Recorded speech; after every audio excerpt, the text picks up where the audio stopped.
Hello, everyone, and welcome to another non-alcoholic episode of the Malthaus Games podcast. This is episode number 85. My name is Delton. I'll be your host on this early Sunday morning, and with me, as usual, is my lovely wife and yellow player, Haley. Good morning, good morning. It is Sunday morning. We're recording this right before I have to edit and release it. Which is kind of my fault. So I got the second COVID vaccine on Friday, and yesterday, my friend and I, we went together to go get it. Both of us were running a 101-degree fever, and I think I slept 18 hours yesterday. Something like that. You've slept a lot. I slept a lot, and I'm probably going to go back to sleep right after this. So you all are getting me at a rare moment this Sunday that I am actually awake. And so today we've decided, since 1, it's Sunday morning, 2, I'm on Tylenol, and 3, we haven't done one in a little bit, we're going to have a non-alcoholic episode. And Delty Poo, what are we starting off with this morning? While he's pouring that, by the way, still get the COVID vaccine, highly recommend it. You know, being a little under the weather for a couple of days is 100% worth it for immunity and not being able to get the virus. So 100% recommend still. Yeah, hopefully you'll be feeling better by tonight and not have to worry about taking anything to cut a fever. Well, what do we have there, Delty? All right, so the first drink today, these are some drinks from our Asian supermarket, Super Cow and Win, down in Oklahoma City. We like to go through and try different sodas and stuff from there because you don't get it anywhere else in Oklahoma City that we can find. So this is from a company called Hawaiian Sun. It says Taste of Hawaii. I want to see if this is actually just produced in Hawaii. Yeah, Honolulu. This is strawberry lilikoi. It says it's a juice drink, strawberry juice blended with passion fruit juice from concentrate with other natural flavors. 11.5 ounce can. Shake well. Oh, it says shake well, non-carbonated. Whoop. I didn't shake it at all. Okay. Cannot follow directions. Put that on your kindergarten report card. Yours was poured. I mean, given, I guess I just put it in the fridge and out, so it kind of That's shook fine. up some. So it's a very pink color, kind of like a peachy. I can see that there's stuff in it. Yes, you can tell that, like, it looks layered in the glass. It's lighter on top, darker on the bottom. Mm-hmm. And it looks almost sparkly. There's a very strong grapefruit smell to me. Yes. But it has like the sour of strawberry, like a fresh strawberry. So it says, what is it? Strawberry and passion fruit? It's from Hawaii, like my mom. Oh, that's really good. Wow. It's not carbonated like it says, which I thought it was. It's sweet, but it's not overly sweet. No, every time we get a soda from Super Cow and Win, I'm always impressed. Because, whenever I get a craving for something like Dr. Pepper or Coke and I actually get one, I have this idea of what it's going to taste like, and I'm always disappointed. I know it's because I don't drink soda pop, but maybe once a month, if that. Yeah. But I'll get a craving for one, and I'll pop one open, and I'll drink it, and I'm like, this isn't very good. You'll drink like half a can and then call it. Yeah, because it tastes fake, it tastes overly sweet. But every time we get something from Super Cow and Win, I'm just super impressed, because this tastes like a fruit drink. It doesn't taste like sugar with some strawberry flavor or some cherry flavor. It tastes like a fruit drink. Now, don't get me wrong. This has plenty of sugar in it. It does. How much sugar's in a can of Coke? I think 48 grams.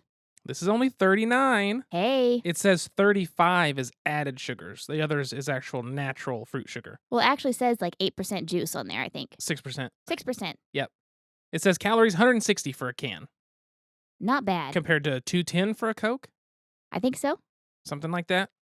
But this is really good. It really is smooth. good. This is a breakfast soda. Okay, I don't know about that. It is a breakfast soda. Not every morning, but you're having an early morning with your pals, like a brunch, post-COVID, and pop out some of these bad boys. Everyone's happy. It's honestly, this would make great mixed drinks for the summer. Mm-hmm. It really would. If you could make this and put it in a margarita machine and get it frozen, you could have a really good, kind of fruity frozen drink that's not too sweet. This tastes like it actually has vitamin C in it. Mm-hmm. Yeah. It's really good. I like that a lot, actually. Mm-hmm. We'll have to keep that in mind and see if we can order some online for just keeping as mixers. Get a couple we like. Mm-hmm. But yeah, that's really good. So that's Hawaiian Sun, and this is their strawberry lilikoi juice drink. Delicious. Yeah, I really like that. Aside from that, what else has been going on the past 2 weeks? So been super busy. I was interviewed by a podcast out of LA about my Falls Creek experience, so to be continued there. Great. I get interviewed tomorrow by the Recovering from Religion Foundation about the psychology of suffering, which will be fun. That sounds pleasant.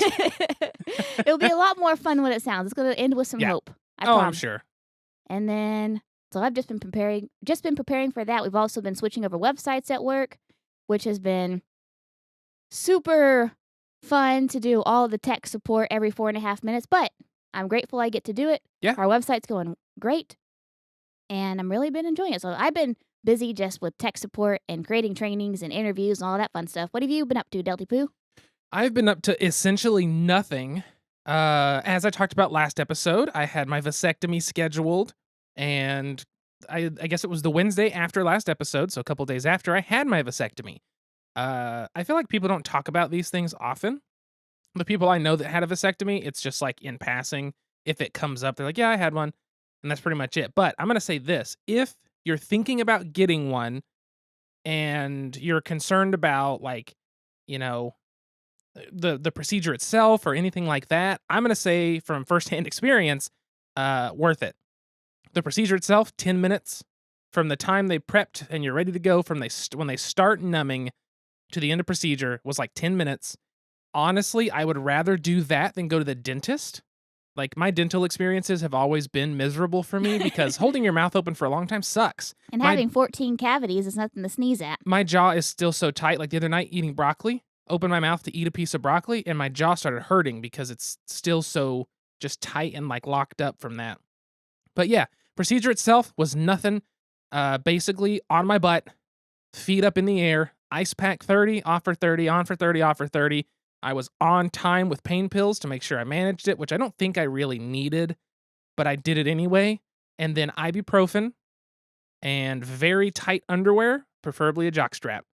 Worth it. If it's something you're considering and you're kind of iffy on it and stuff like that, I'll say from my experience, I think it's not as bad as some people say. Don't read everything online. Don't take it to heart. Your anxiety will skyrocket. Yes, it will, but that's what the Valium before the procedure was for. Did we talk about the marketing that the urologist used last week? They had paternity court Yes. on the TV the entire time in the waiting room. Yeah, you go in for the consultation of playing paternity court. Like, that's some grade A marketing right there. High five. It was pretty funny, but it was like, man. But yeah, so I've been recovering pretty well. I can take Margie on short walks. If I'm up for a long time, I start to get a little sore, so I'm still in that recovery stage. It takes a while. It really does. But all that's been going good. That's basically all I've done. I watched a lot of shows. I finished The Mandalorian, season 2, which I'm not a huge Star Wars fan, as a lot of people know. Like, I enjoy it. I've seen all the movies, but I wouldn't consider myself like a real Star Wars nerd or fanboy. I don't know half the characters everybody seems to know.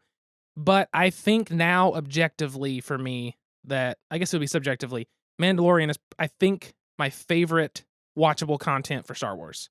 I know everybody always, touts the old trilogy.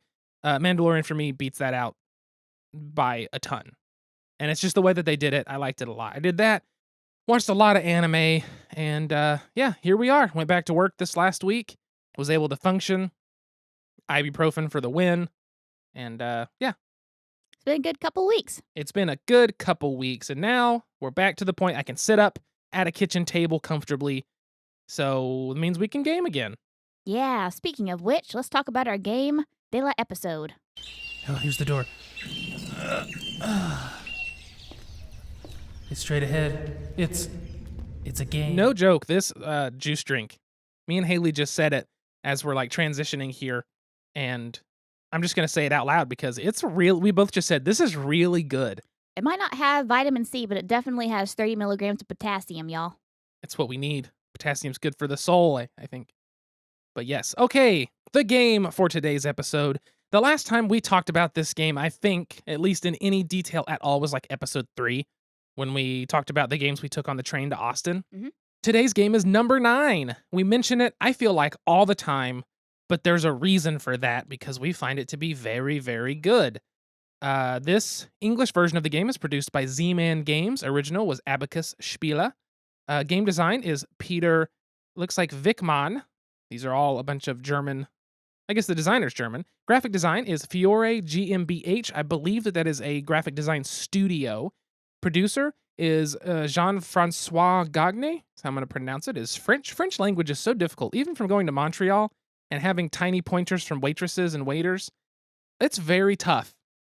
I never know what to not pronounce. That lady was like, pronounce the first like 3 or 4 letters and the rest of it just kind of go with it. And I was like, okay. That's why I like German, because you literally pronounce every single letter. It's true. It looks like knee in English, but it's pronounced Kania. You literally pronounce K-N and both E's. And both E's are different because the last one, and it's like, woo. It's perfect. There's just no exceptions in German. The editing is Alexander Ortloff, and the publisher is Stephen Kimball. So number 9 is a very simple game. There's a deck of cards that have numbers 0 through 9, hence the title of the game. 0 through 9. There are 2 of each number. You can play 1 to 4 players in the base game. If you have 2 copies of the game, you can play up to 8 at the same time. So the game plays simultaneously. You go grab that deck of cards, you reveal the top card of the deck, it's a number. Everyone takes one of the tiles of that number. So like I said, there's 0 through 9. Everybody will take one of those numbers. So let's say if you draw a 3, you grab the yellow 3. They're all made kind of interesting shapes, even though it is that number. Like the 9, the way, you know how a 9 is made where the round part of it is off to the left, but on the shape, it protrudes on the right on the shape the 9 is written on. So it kind of throws you off in terms of planning, but that's just part of this game, and I'll explain more of that in a minute. You take one of those tiles and you put it in front of you. Then you flip the next card and you take, let's say it's a 5 this time. You take that 5 and you put it somewhere touching the 3. Has to be touching, not just corner to corner. And everybody gets the same number each time. So if we flip Yes. over a 1, everybody gets a 1. Yeah, everybody at the table is going to grab a 1 tile. It's There's simultaneous enough. play. Yes. And you're going to build a base layer, which is going to be worth 0 points. Everything on that base layer is 0 points. Then, whenever you feel comfortable and you have a solid enough base layer with like not really any gaps or anything, and you draw another, let's say you draw an 8, you can now put that on top of the tiles you already have on the table. That 8, or any other number, is going to be worth exactly its face value at the end of the game. If you are good enough to where your base layer is built up, then you have another layer that you kind of build up enough to put on top of that.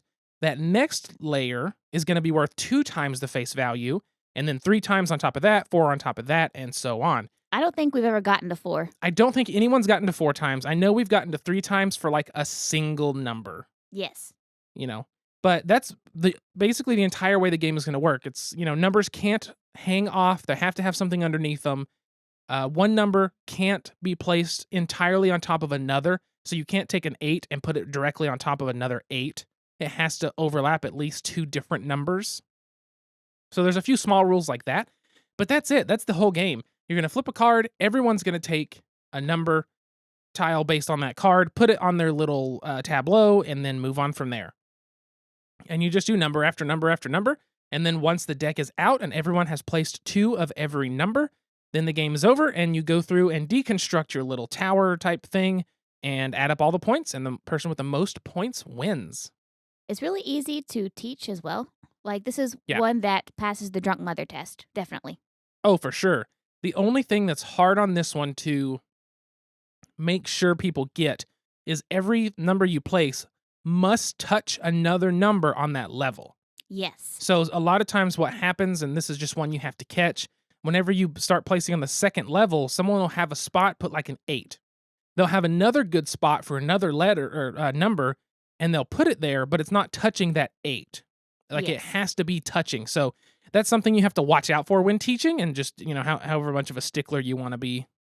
Yes. And we also got this really cool expansion where everybody has a different starting piece. So it's like a random cutout, a random cardboard cutout. And that keeps everyone from making the same moves. Because without those pieces, sometimes it's easy for everybody to start off with like the same 3 or 4 moves starting off. But with that, it keeps that from happening. Like, you literally cannot make the same moves as everyone else.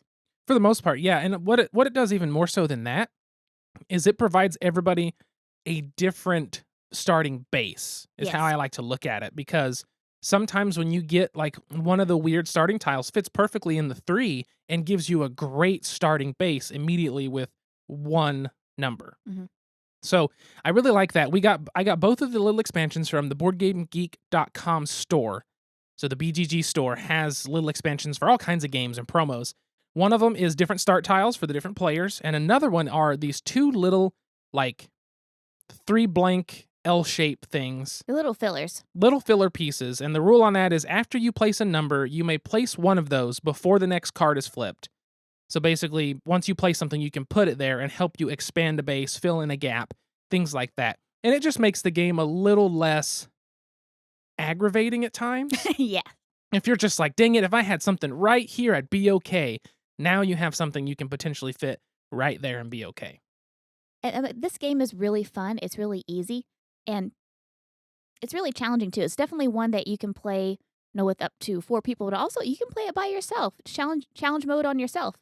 Oh, you really can, and you can see how high you get your score. I don't think there's any, like... Here we go. Number 9 can be played by a single player. Rules are unchanged. Your goal is to score as many points as possible. How high can you score? How high can you build? So it's just the same thing. It's seeing, basically, give yourself a top score, try to beat it. It's a single sheet of paper for the rules, front and back. A single sheet of A4. I believe this is A4, which is, like, smaller than an actual 8.5 by 11. I can't think of the exact size of this thing. It's like a 6 by, I don't know, 6 by 10 something, but this is the one that's... I would have never noticed that. I believe it's an A4. It's like a size used in Europe and like England a lot. Interesting. It's a little bit smaller piece of paper. I could be wrong. This could be just completely off, but anyway, it's a small sheet of paper. It's just I don't know, it's an easy game. It's a fun game. I always have fun with it. You don't have to think too hard about your plays. And one of my favorite things about it is this one is one that's really easy to play, like through Skype or video chat with friends. Hey, what can I get you? I'd like a topic. Any special way? Make it a top shelf topic. Coming up. Enjoy. And so the topic of today's episode are games that you can play over Skype and over the internets. Yes, it is playing games online because... Oh, this is carbonated. Because that is something that a lot of people, including us, have been doing. Not as much as I would like, I find. But part of that is I'm tired a lot lately. And also our friends live 2 hours behind us or 1 hour in front of us, so that makes it difficult. Yeah, sometimes. everybody we play with online, it's like, hey, we're starting at 8 o'clock. I'm like, what time is that here? I'm like, okay, that's either 10 o'clock or 7 o'clock, depending on who we're talking to. Ooh, look at that. All right, so I just poured the second drink. There's like actual fruit pieces in it. So I will read the ingredients here in a second. So this is from Suntory. Suntory in Japan makes Toki, which is a whiskey I use for highballs, the Toki highball. They make a lot of stuff. So this is Suntory Gokuri, which is their grape soda. And tell them what it means. I looked up what Gokuri, which is Gokuri, means, and it said it means golem on Google Translate. I'm betting there's some context there that doesn't come across through Google Translate. But it's an interesting looking metal can with a cracked top. It's carbonated. Let me see here. High fructose corn syrup, sugar, grapefruit, citric acid, artificial flavor, calcium lactate, and pectin, which we learned was like a salt. But guys, there's like actual fruit pieces floating around in this soda pop. It's 180 calories for the full bottle, and it's a 14-ounce bottle. I'm excited to try this. The sugar is actually less than the last one. It's only 18 grams of added sugar. Wow. It looks like you're looking through a thing of jelly. Or jam. Or preserves. So, something that I read online was that that salt thing is like a stabilizer. Really? So that's part of it. It's like something that's also in... I can't think of what I just said. Calcium something is also in Calcium like... lactate? Yes, is in some rising agents. Oh, really? Yeah. So, all right. Yeah, it looks like grape juice, but you can see little bits of like probably grape meat or something in it. I don't know. It smells like grape. It smells like candy grape. Candy grape. There's pulp in it. Like a grape pulp. Like the body of grapes. It tastes like a grape candy. That's what it tastes like. Or purple. You know how you drink something and like, oh, it tastes like purple. It tastes like purple. So here's the thing. It's not too sweet. I expected very sweet.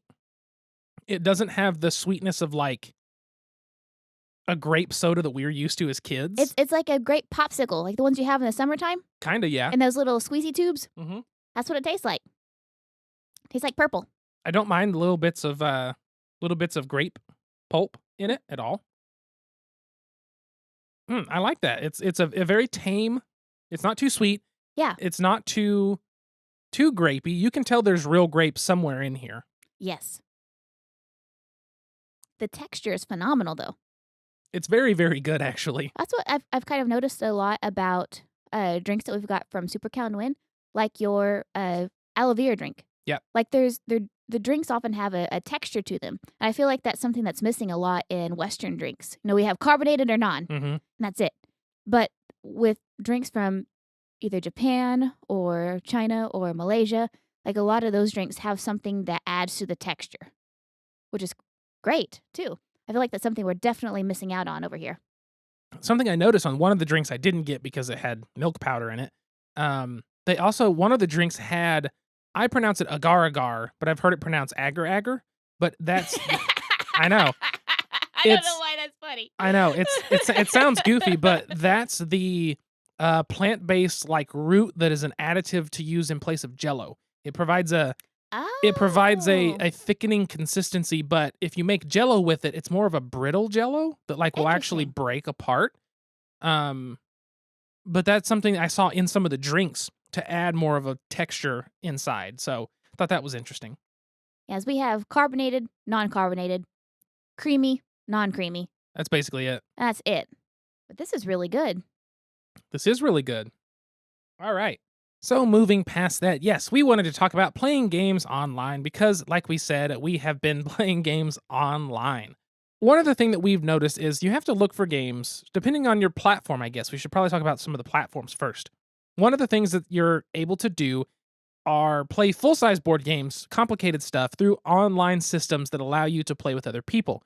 One of the big popular ones that you can download and purchase and download through Steam is Tabletop Simulator. Does not run the best on all systems. It's very resource heavy.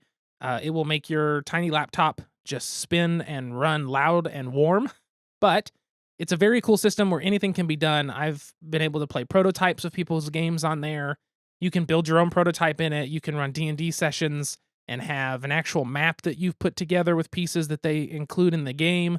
You can do all kinds of stuff, and it's a really, really cool system.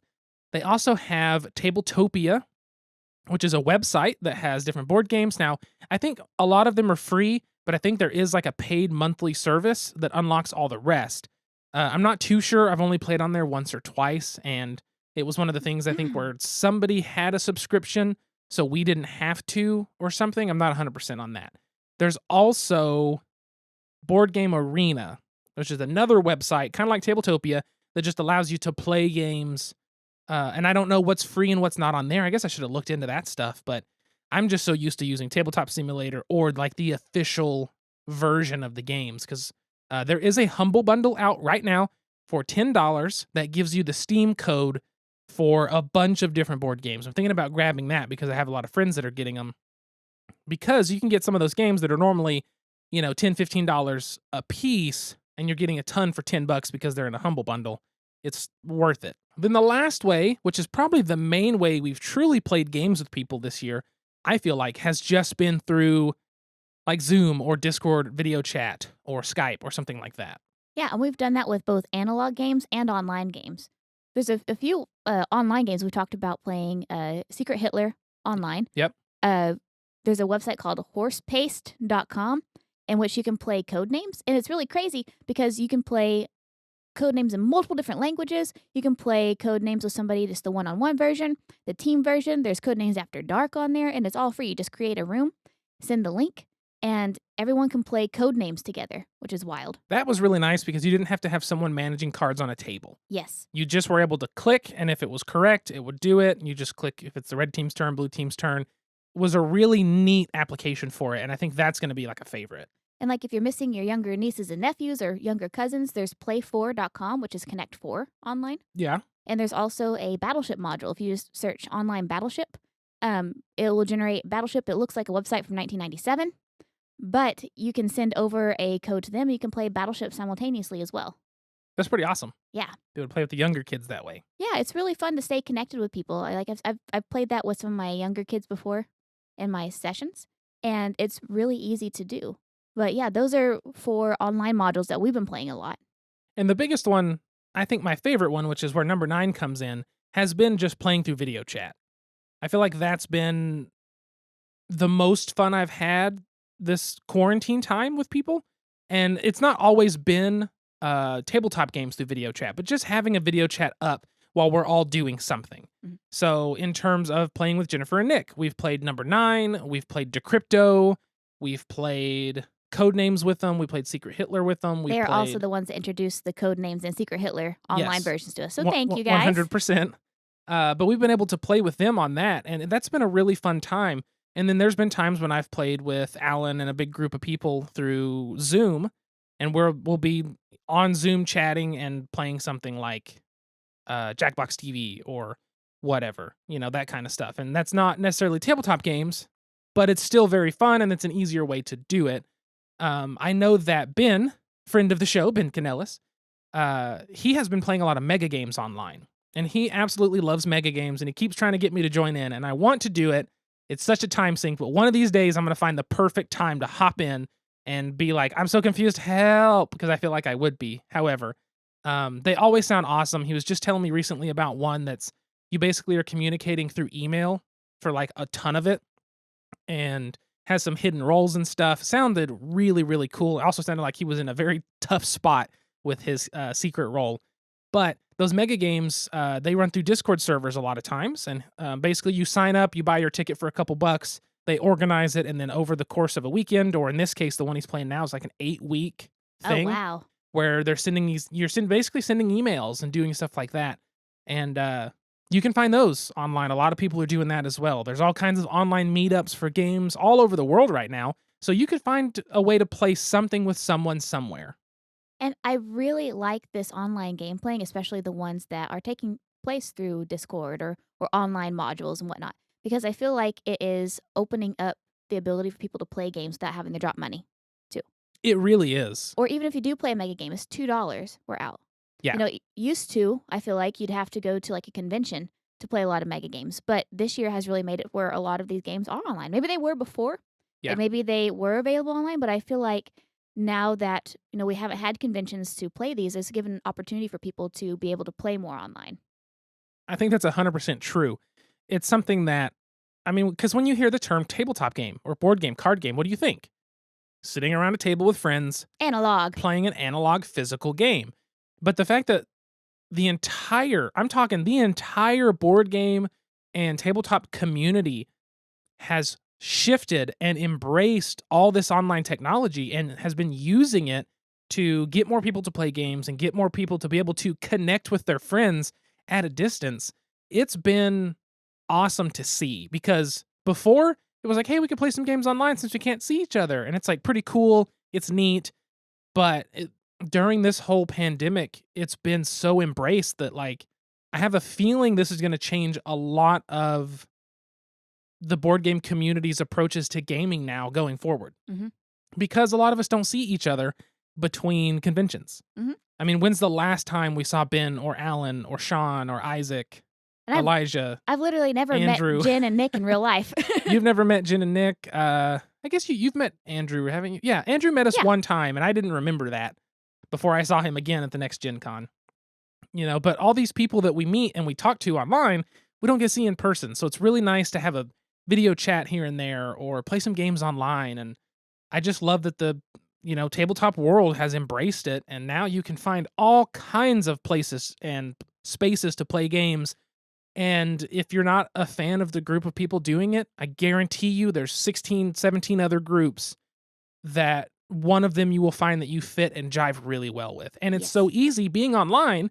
It takes away some of the social pressure of, I just don't feel comfortable here, I'm going to go over to this table.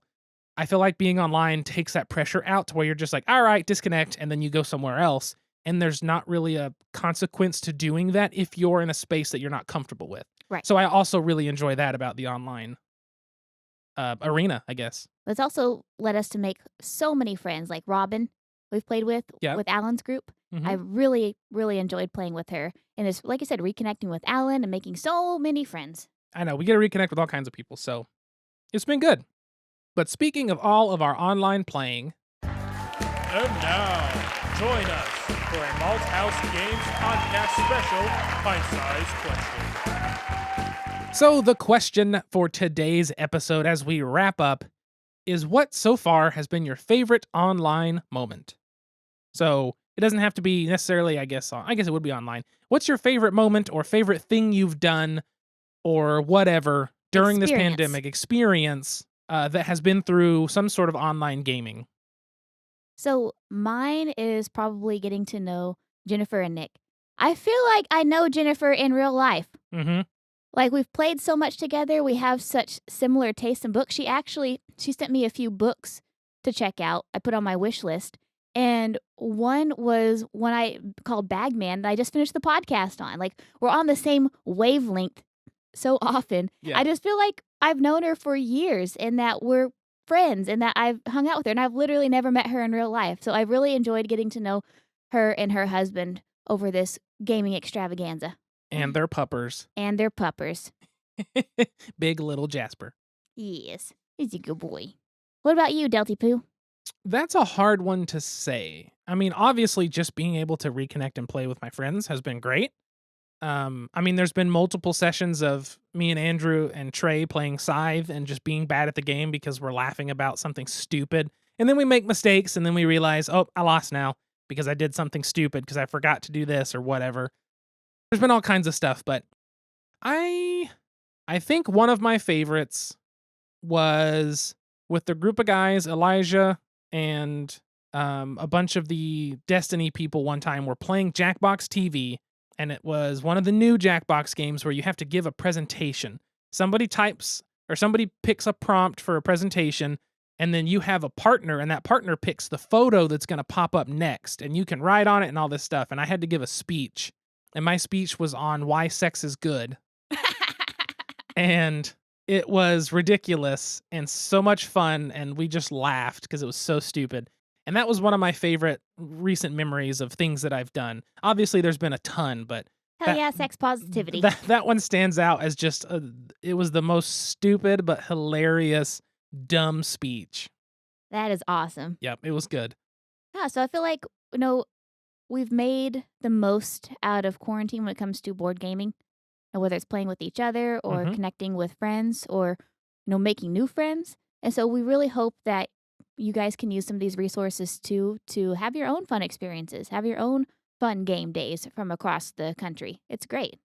It really is. Now's the time more than ever to reconnect, and it's easier than ever to reconnect. So, there you go.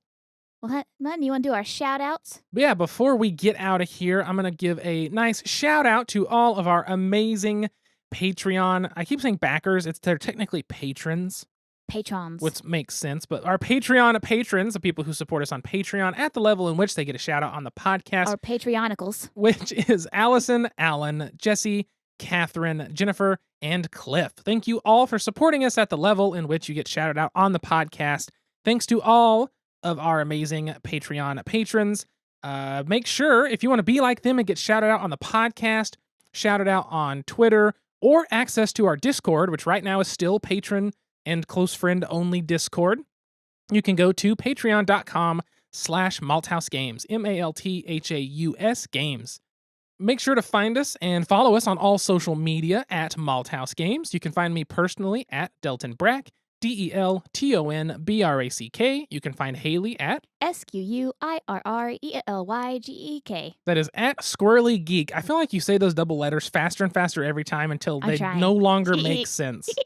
I'm a dolphin you're now. A friggin' dolphin. That's what I was going to say. Don't forget about the website, Del. Yes, I know. Make sure to go to malthausgames.com if you want to see all of our newest content, which is basically going to be the new podcast episode, the last video we did. I haven't updated the blog at all, but it's just a neat little website. I'm glad we got it all put together. That's my goal for the week. I'm going to try and update the blog. Yeah, go on there and type something out. Yes, I'm speaking it into the universe now. Hold me accountable, y'all. I'll try to hold you accountable for sure. So yeah, if you have any questions, comments, or concerns, you can always send us an email, contact@malthausgames.com. But I think that's everything we have for today. I think so. We're going to finish our grape drink. Yep. And I'm going to take a nap.